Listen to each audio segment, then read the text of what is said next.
wa na'udzu billahi min syururi anfusina wa min sayyiati a'malina may yahdihillahu fala mudhillalah wa may yudlil fala hadiyalah.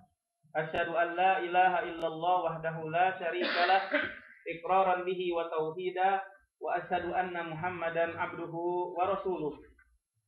Amma ba'du, faqala Allah ta'ala fil Qur'anil Karim, ya ayyuhalladzina amanu la takhunullaha war rasul wa takhunu amanatikum wa antum ta'lamun. Wahai orang-orang yang beriman, janganlah berkhianat kepada Allah dan Rasul dan berkhianat kepada amanat-amanat kalian wa antum ta'lamun, dan padahal kalian semuanya mengetahui. Kemarin sudah kita jelaskan etika bagi seorang yang memiliki ilmu dalam dirinya. Itu yang pertama adalah merasa diawasi terus oleh Allah Subhanahu wa taala di waktu sendirian maupun di waktu terang-terangan. Ya. Sedangkan etika bagi yang memiliki ilmu yang kedua, hiasan yang mesti dimiliki oleh orang yang memiliki ilmu dalam dirinya, yang kedua adalah menjaga ilmu, siyanatul ilmi, menjaga ilmu. Maksudnya menjaga ilmu itu janganlah seorang yang memiliki ilmu itu pergi dan berangkat kepada orang-orang yang bukan ahli ilmi. Artinya dia datang kepada anak-anak dunia tanpa kebutuhan, tanpa keperluan. Jadi ilmu mesti dijaga sebagaimana para ulama salaf menjaga ilmu. Dan ilmu itu Allah jadikan ilmu itu kemuliaan. Maka kemuliaan ini jangan kau hinakan ilmu ini dengan selalu mondar-mandir kepada orang yang anak-anak dunia. Dihinakan ilmu tersebut tanpa dasar kebutuhan kepada anak-anak dunia. Ya. Karena ilmu ini sangat agung. Makanya ilmu itu yu'ta wa la ya'ti. Ilmu itu didatangi, bukan yang mendatangi. Ya. Ilmu itu agung. Jadi hendaklah seorang yang memiliki ilmu itu menjaga ilmunya.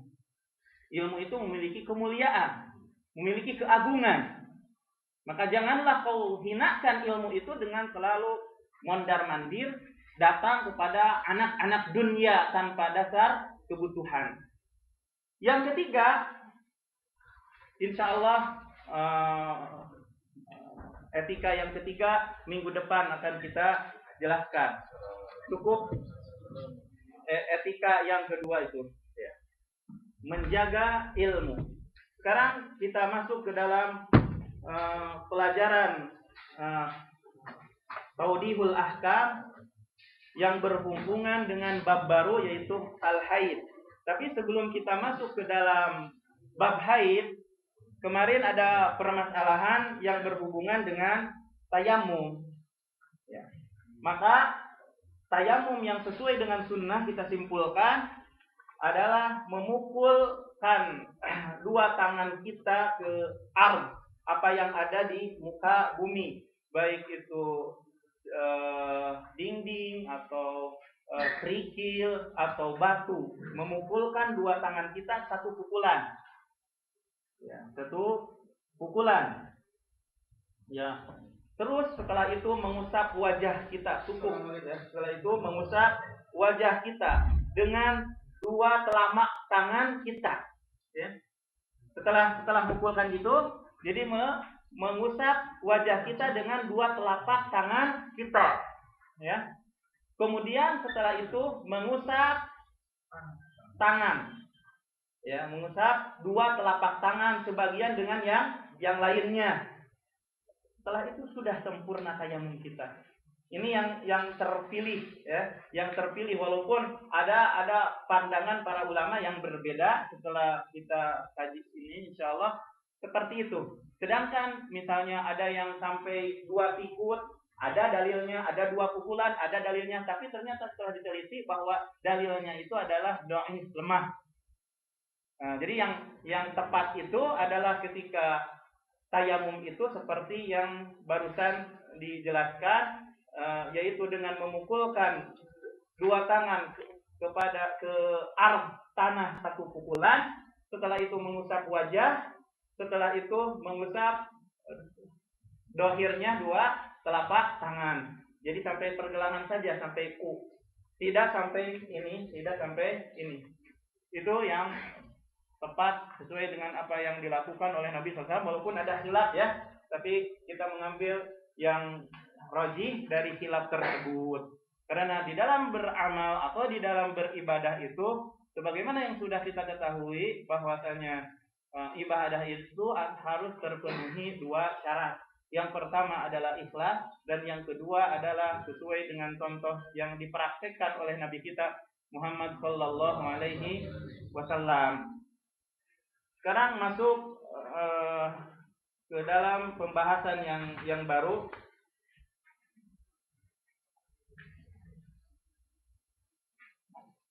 Sudah atau sebelum kita masuk ke dalam pembahasan yang baru, coba siapa yang bisa mempraktekkan tayamum? Ya, satu orang aja. Ya. Kita bukan langsung aja. Ya. Bismillah. Ya. Terus Ya. baru Ya. Sudah cukup. Udah gitu aja. Nanti Yang masalah yang kemarin itu yang satu itu gimana? yang mana?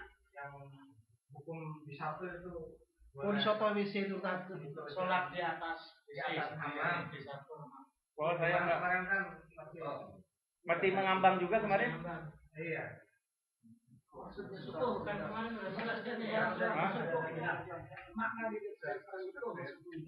Enggak, maksudnya sholat sih. Belum jelas. Iya. Nah, belum jelas. Jadi memang sholat itu tidak boleh di beberapa tempat. Yang pertama di kuburan, yang kedua di tempat najis, yang ketiga di tempat unta, ya. Yang keempat di WC. Termasuk tidak sah sholat. Kenapa? Karena WC itu tempatnya syaiton. Masuk ke dalam WC tersebut adalah atapnya, satahnya WC. Ini masih mengambang. Ya, tapi saya belum membaca apa yang sebenarnya yang dimaksud dengan satah ya. Ya, karena saya ingatnya hanya tayamum saja. Jadi gimana? Perlu tapi kemarin Kalau melihat dari tafsir hadis itu, namanya satu itu kan atap WC. Jadi WC itu WC secara tersendiri WC yang ada atapnya, ya kita dilarang kita di atas terpisah. Ya, ada pun kayak macam imaro itu kan sudah tertutup lagi, dan kita tidak berpandangan bahwa kita ini misalkan sholat di atas satu karena udah terpisah lagi. Misalkan kan di bawah kita nih, kita tingkat atas, di bawah ada WC, ada segala macam, kita udah terpisah, rumah udah lain lagi rumah. Kalau sekarang dari semacam itu kan kita berpandangan di atas WC misalkan. Nah, termasuk juga kan ada misalkan kalau pandangannya kotor, bayarot kan, bukan bayari. Di kamar bawah kamar Ada hamam. Iya. kita berikannya kan sholat di kamar, bukan di atas. Bayarot. Ya seperti itu pemahamannya Ustaz, itu WC secara tersendiri gitu kan, ada atapnya, ya kita dilarang sholat di atas WC. ya. Yang menjadi gambar Bayaran. yang nggak digampangkan kemarin itu tentang Kimaroh. Ada kan di bawah kita ada WC-nya tetangga kita. Itu kan WC umum gitu. Ya jangan begitu. Itu di kamar-kamar sopir aja banyak kan bawahnya itu bayar. Apa bayar itu? Bayar. Apa? Apa tuh? Jublang. Jublang. Nggak termasuk itu. Iya, jublang kalau kita jublang apa? Jublang itu kalau gitu. Kamar saya tuh jublang di bawahnya. Kita sholat di kamar. Iya. Bagaimana sholatnya lah? Ya nggak perlu tanyakan sama sekali. Ini rata-rata sopir begitu kan? Rata-rata begitu sopir kan? Di bawah itu jublang. Iya. Bagaimana itu? Ya. Ditangguhkan aja. Ditangguhkan. Enggak, maksudnya tanya sama saya. Iya, saya mau tanya kepada saya. Maka kepada ulama kita tidak bisa mengatakan tanpa dasar ilmu. Tapi untuk sementara kita punya ilmu tidak bolehnya sholat di WC dan atapnya, kan gitu. Nah ini perlu dari sisi lugah dulu, sampah itu apa, terus WC yang dimaksud WC itu apa juga, karena hammam juga memiliki arti dalam bahasa Arab. Jadi kita akan dikajinya itu dari sisi bahasa dulu, hammam itu apa. Tapi maaf, saya belum mencariknya.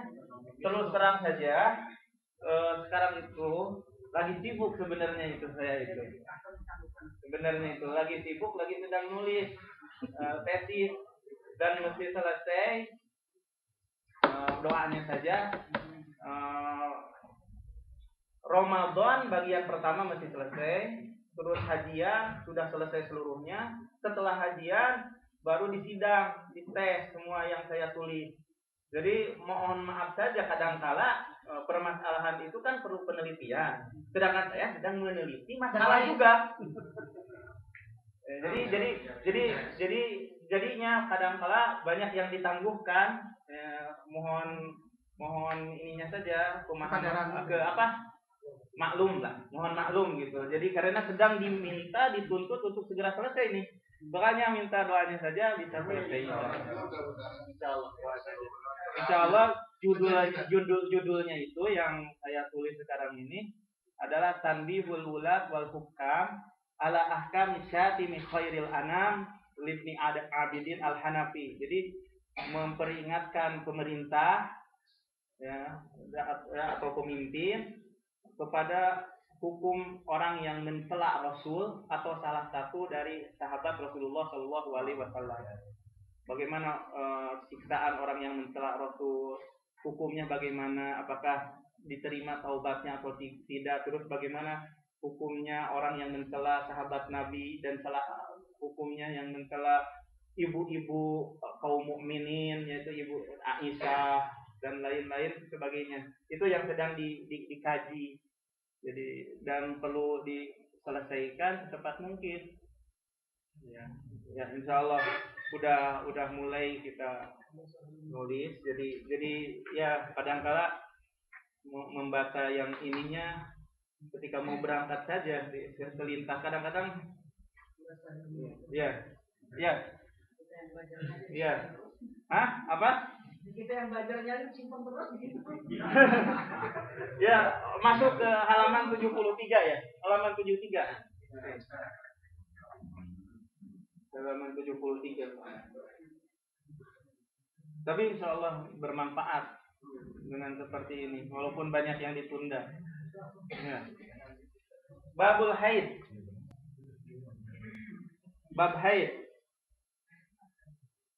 Al-hadithul awal, hadis yang pertama, an Aisyah radhiyallahu anha, dari Aisyah semoga Allah meridai kepadanya, anna Fatimah binti Abi Hubais, bahwasannya Fatimah putri Abu Hubais, sa'alatin Nabiyya sallallahu alaihi wasallam, ya. Fatimah bertanya kepada Nabi sallallahu alaihi wasallam. Faqalat, maka Fatimah berkata, ini sesungguhnya aku ustahadu. Ustahadu itu istihadoh. Istihadoh itu beda dengan haid. Jadi istihadoh itu darah merah. Kalau haid itu darah kental hitam bau. Kalau istihadoh darah merah tapi tidak kental. Darah penyakit. Atau darah penyakit dari keringat. Begitu. Ini ustahad. Sesungguhnya aku itu istihadoh itu ada darah yang merah begitu. Fala akhur, maka aku itu tidak suci. Kata perempuan ini bertanya kepada Rasulullah, saya ini istihadoh, maka aku itu tidak suci. Begitu. Nanti akan dijelaskan oleh Rasulullah. Apa ada sholat? Apakah boleh aku meninggalkan sholat karena istihadoh? Jadi haid dan istihadoh berbeda. Kalau haid itu kebiasaan wanita dan waktunya sudah tentu waktunya. Kebiasaan wanita itu ada yang 3 hari, ada yang 7 hari, ada yang perempuan yang mengetahui hal tersebut. Ya. Jadi makanya selebih dari haid itulah yang dimaksud dengan istihadoh. Beda dari sisi baunya juga, dari sisi darahnya juga beda. Gitu. Maka si perempuan ini bertanya, Fatimah ini bertanya, apakah aku karena istihadoh itu mesti meninggalkan sholat? Qala, jawaban Nabi SAW, la, tidak. Inna dzalika irqun, sesungguhnya hal itu merupakan irq itu keringat atau apa? Arak katanya. Coba lihat di kamus arti irq. Tuh, sampai untuk membaca ini juga perlu sebenarnya. Irqun itu untuk sementara yang saya ketahui adalah keringat. Arak. Ya, yang saya ketahui adalah keringat. Walakin akan tetapi kata Nabi SAW, da'is sholat qadrol ayyam. Tinggalkanlah olehmu sholat seukuran hari-hari, seukuran waktu-waktu yang dimaksud waktu-waktu di situ allati kunti tahidin, yang ketika itu engkau haid. Jadi tinggalkan sholat itu tatkala kamu haid. Kalau ada darah istihadah itu tidak boleh kau tinggalkan sholat. Itu maksudnya. Jadi yang mewajibkan seorang wanita untuk meninggalkan sholat itu tatkala haid. Dan hari-hari waktu haid itu insya Allah semua wanita punya kebiasaan tersendiri. Selebihnya itu adalah darah penyakit. Namanya istihadah. Jadi allati kunti tahidina fiha, yang kamu tinggalkan itu tatkala kamu haid pada waktu-waktu itu. Summa tasili wa sholli, kemudian mandilah kamu dan hendaklah kamu sholat kalau sudah selesai haid.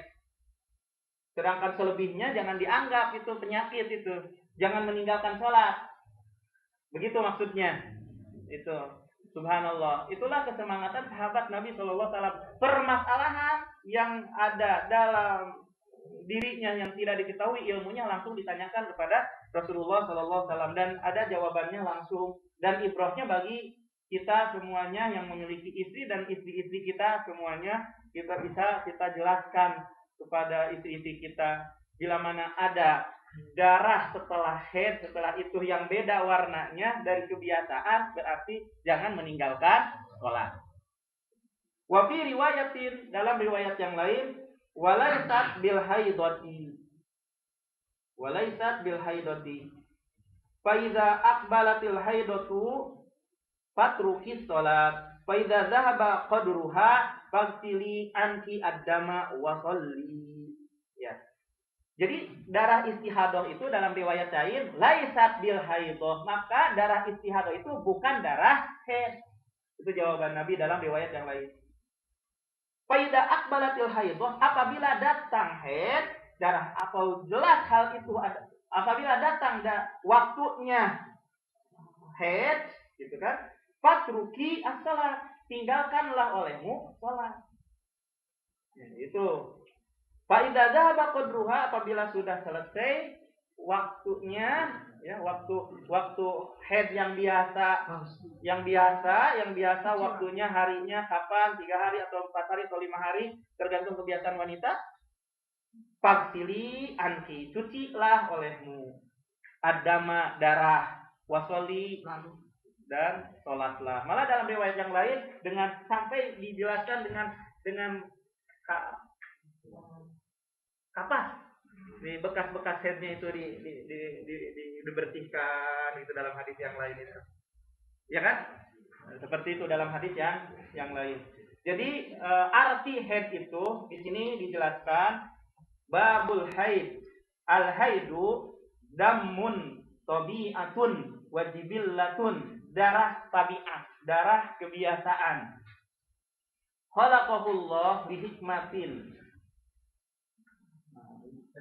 Khalaqahullah, Allah menciptakan darah haid itu lihikmah, karena ada tujuan. Gidaul walad, makanan untuk bayi, anak. Wa huwa alamatun ala sihah, tanda kesehatan. Walaisa maradon, bukan penyakit. Jadi haid itu tanda kesehatan dan bukan penyakit. Bal huwa nikmatun minallah, bahkan haid itu nikmat dari Allah. Alaihi hukmul idadi, hikamil idadi. Jadi memiliki hikmah yang banyak. Wa gidaul walad, dan makanan untuk anak. Ya. Dan itu. Maaf ini, kenapa disebut makanan untuk anak? Lihat. Gidaul walad. Walihadal unsa allati la tahid la talid. Oleh karena itu, perempuan yang tidak berhaid, udah tidak haid lagi, tidak mempunyai anak. Paham? Tapi ketika masih haid, maka kemungkinan untuk melahirkan. Tapi yang sudah tidak haid terputus untuk memiliki anak lagi. Wa idza khalaqal walad, lihat ini. Mungkin tanya-tanya kenapa makanan anak ya? Lihat Darah kotor itu. Wa idza khalaqal walad, apabila diciptakan anak, ada bayi, adamul haid, terputuslah darah haid. Wan sarafa jidaan lahu, berpalinglah setelah itu yang tadinya darah haid yang keluar jadi makanan untuk anak. Sepaham? Ya. Fa idza kharajal walad. Nah, lihat subhanallah. Ini kekuasaan Allah Subhanahu wa taala.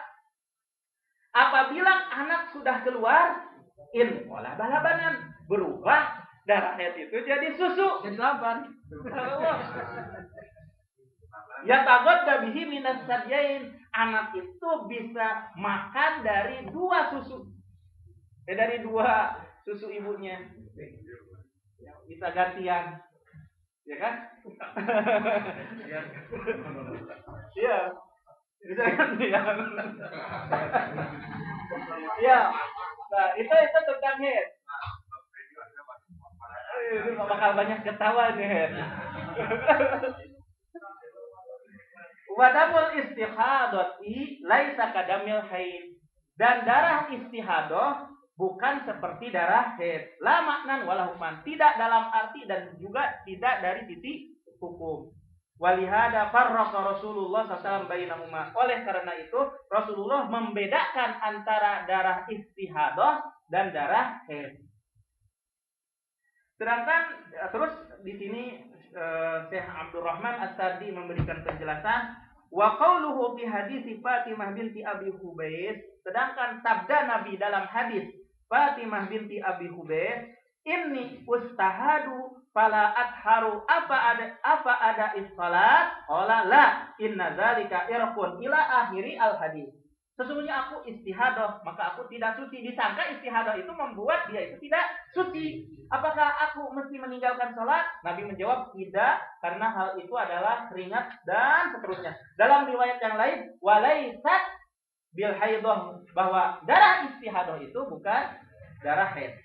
Tapi hadal hadis, dalam hadis ini, annal mar'ata, bahwasanya perempuan idza kana lahu ada, apabila memiliki kebiasaan, summa atbaqa alaihi dam, kemudian disesuaikan kebiasaan itu dengan darah. Sesuaikanlah darah itu dengan kebiasaan. Terus ada masalah, walam tumayyiz baina damil haidi wal istihadah. Tatkala disesuaikan dengan kebiasaan, tidak bisa dibedakan antara darah haid dan istihadah. Bagaimana solusinya? Fa innaha tajlisu qadra ayyami adatiha, maka sesungguhnya perempuan itu duduk sesuai dengan kebiasaan adat haid. Walaupun ada darah lagi setelah itu, jangan kau anggap wahai perempuan bahwa itu adalah darah haid. Tapi summa taktasil, kalau udah tahu kebiasaan, mandi, waktu sholi, kemudian sholat. Walau kana dam mustamirran, walaupun darah terus-menerus ada. Waqtalafa fiha idza kana laha adah wa laha tamyiz bi ayyihi ma tajlis. Ulama berbeda pandangan apabila perempuan itu memiliki kebiasaan dan bisa dibedakan dengan manakah yang perlu dia pilih. Tatkala dia sudah bisa membedakan, al-masyhur min madhab Ahmad annaha tajlisu ayyama adatiyah. Masyhur menurut pandangan madhab Imam Ahmad, dia perempuan tersebut duduk sesuai dengan hari kebiasaannya. Di dalam riwayat yang kedua annaha ta'malu bitamyiz. Imam Ahmad punya dua riwayat. Riwayat yang pertama duduk sesuai dengan hari kebiasaan haid. Di riwayat yang kedua bahwasanya perempuan itu melakukan dengan hal yang bisa membedakan hal itu. Inilah yang benar, wahiyas sahihah. Inilah yang benar. Wadh-dhahir anha ikhtiyar Syekhul Islam, dan yang nampak bahwasanya memilih dengan melakukan dengan sesuatu yang bisa membedakan ini darah haid dan ini darah istihadah itu merupakan pilihan pandangan pendapat Syekhul Islam Ibnu Taimiyah rahimahullah. Sebenarnya itu masalah haid ini wajib untuk diketahui karena suatu hal yang berhubungan dengan kebersihan. Yang sholat, makanya insya Allah akan ada daurah khusus untuk perempuan lah. Mudah-mudahan suatu ketika istri saya khusus biar lebih bebas berbicara dengan kaum hawa sendiri. Suatu ketika kapan ngadain daurah untuk ibu-ibu? Ya, nanti akan kita jelaskan tentang masalah haid. Istri bawa istri-istrinya, nggak tahu di mana tempatnya. Iya. Ini kebanyakan single, Ustaz. Kebanyakan single ya? Iya. Ya.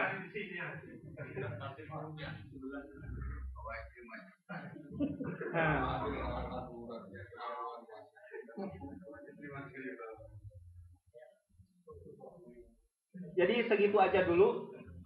Cukup keterangannya, yang lainnya tidak kita jelaskan ya. Seperti itu juga sudah mewakili untuk bisa memahami mana itu darah haid dan mana itu darah istihadah. Jadi ketentuannya adalah dengan cara bisa kita bedakan mana darah haid dan mana darah istihadah. Darah haid itu adalah biasanya kental atau sebagiannya itu adalah hitam atau sebagiannya itu adalah merah atau sebagiannya itu ada baunya. Gitu. Jadi maka yang kental, hitam dan berbau itulah darah haid. Adapun yang tidak kental, tipis, merah dan tidak ada baunya itulah darah istihadah. Bisa kita bedakan. Hanya istri kita yang tahu. Kalau gitu istri kita yang tahu. Dan mesti diajarkan bagi anak-anak yang oleh ibunya itu harus diajarkan. Jadi jangan malu. Jadi ketika kamu balik nanti akan ada darah seperti ini, maka tinggalkanlah sholat. Setelah bersih nanti melaksanakan sholat. Itu tarbiyah dari kecil mesti kita perhatikan. Jangan sampai nggak tahu masalah sehingga dia sholat saja begitu saja. Anak kecil itu harus diajari oleh kita juga. Nanti pertanyaannya. Atau sudah cukup satu hadis saja? Silakan, sekarang ada pertanyaan. Ini sini dulu. Ya. Nanti.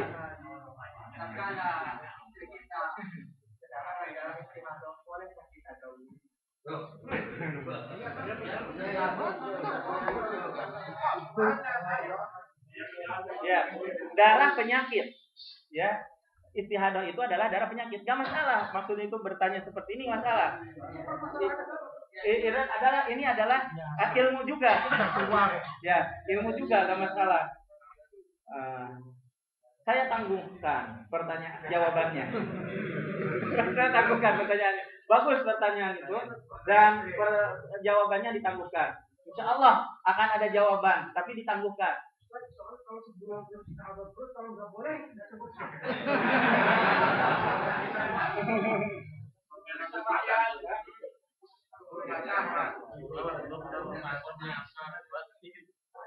Siapa yang nanya barusan?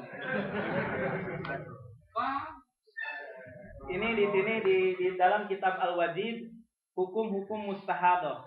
La yuhramu 'ala mustahadati syai'un mimma yuhramu bil haid. Tidak diharamkan bagi yang datang penyakit istihadah sesuatu dari suatu perkara yang diharamkan kepada orang yang datang kepadanya haid. Illa annahu yaljamuha al-wudu li kulli shalatin, kecuali bahwasanya dia itu mesti bagi orang yang datang darah istihadah itu untuk melakukan wudu tatkala setiap kali melaksanakan sholat. Liqaulihi sallallahu alaihi wasallam li Fatimah binti Abi Ubaid, karena sesuai dengan sabda Nabi sallallahu alaihi wasallam kepada Fatimah binti Abi Ubaid, "Tsumma tawadda'i likulli sholatin." Kemudian hendaklah kalian berwudu, kamu berwudu setiap kali melaksanakan sholat. Wa yusannu lahu walaupun darah itu keluar tidak batal walaupun itu keluar, tapi tentang permasalahan khusus tentang masalah berjima ini masih perlu saya tanyakan kepada ahli yang di bidangnya. Apa?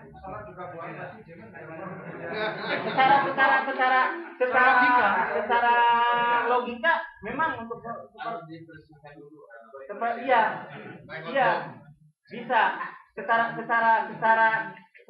ini karena bukan hukum haid, karena hukum jadi dilarangnya kita berjima itu tatkala haid. Selain itu berarti boleh, tapi saya ingin hati-hati dulu untuk tidak lancang berkata untuk pada saat sekarang ini gitu. Saya juga maunya begitu, dibolehkan.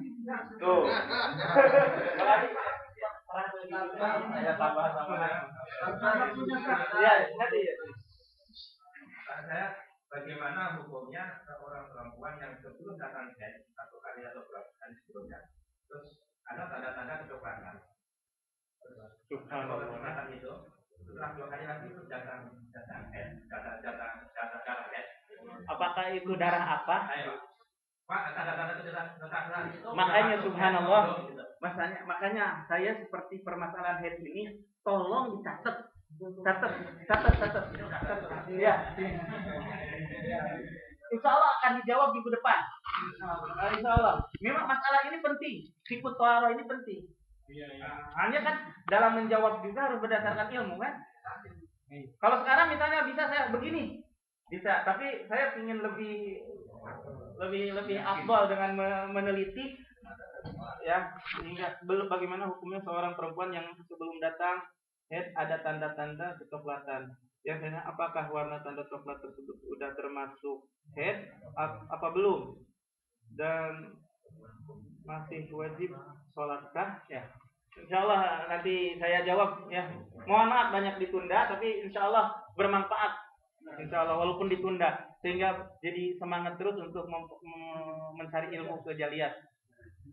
Ada hal yang perlu dijawab. Bagi saya ini juga jadi semangat untuk datang. Apa? Waktu istihadah ini sebelumnya haid atau setelahnya haid? Setelah haid. Setelah haid kalau itu. Kalau istihadah itu adalah darah penyakit. Terus aja kadang ada orang itu kok darah terus ada datang. Padahal waktu haidnya itu sudah selesai. Itulah darah istihadah.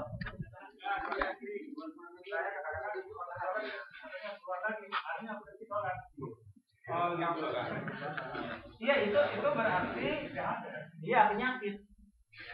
Itu darah penyakit. Kalau nggak berani ngaku doanya katanya ada lagi. Enggak. Inilah pentingnya kita mempelajari ini. Bisa mengasih tahu sama istri kita. Ini catat nomor HP istri saya dan silahkan tanya. Ya, biar ya. Membedakan darahnya dengan darah itu harus. Iya. Ya, ini nomor istri saya 0554 ya. Ya, tanyakan langsung ke bagian perempuan lagi. 0554 506 956. Sama perempuan lagi tanyanya. Bukan sama laki-laki. 0554 506 956. 506 ya, 956. Umu Farid. 0554 506 956. Ya. Ya. Jika seorang perempuan ya. Ya. Kemudian dia mengeluarkan darah haid, darah Ya. yang hitam legam kental sampai 10 hari.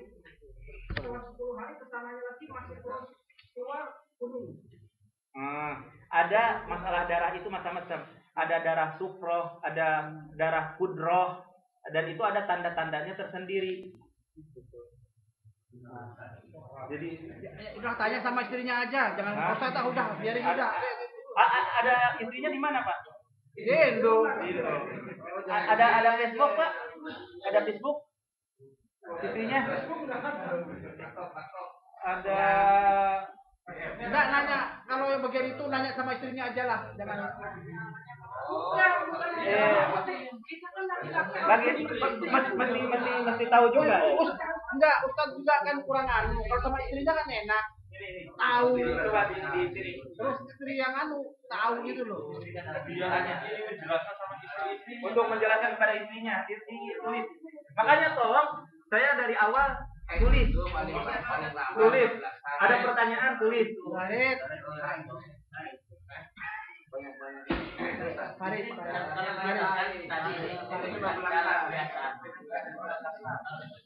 Yang paling banyaknya itu maksimal 15 hari. Kadang-kadang 7 hari, kadang-kadang 3 hari. Tapi maksimal darah head itu adalah 15 hari. Tapi tergantung kebiasaan. Lebih dari itu ya. Jadi sekarang itu sekali lagi kembali kepada kebiasaan. Kebiasaan wanita itu berapa hari? Ada orang yang 7 hari, ada orang 3 hari, itu kebiasaannya. Ternyata pada suatu bulan tertentu, kok yang tadinya kebiasaannya 3 hari, 7 hari, 5 hari, 8 hari, kok sekarang kok jadi nambah. Nah, yang nambah itu istihadah. Tapi kalau misalnya maksimal perempuan itu head itu adalah 15 hari maksimalnya. Tapi ada sebagian perempuan yang 7 hari, ada yang 4 hari, ada yang 3 hari. Kembali kepada kebiasaan perempuan itu. Itu yang saya bisa tekankan di sini. Jadi kembali kepada kebiasaan perempuan, dan perempuan itu harus memperhatikan darah yang keluar dari kemaluannya. Apakah ini darah apa?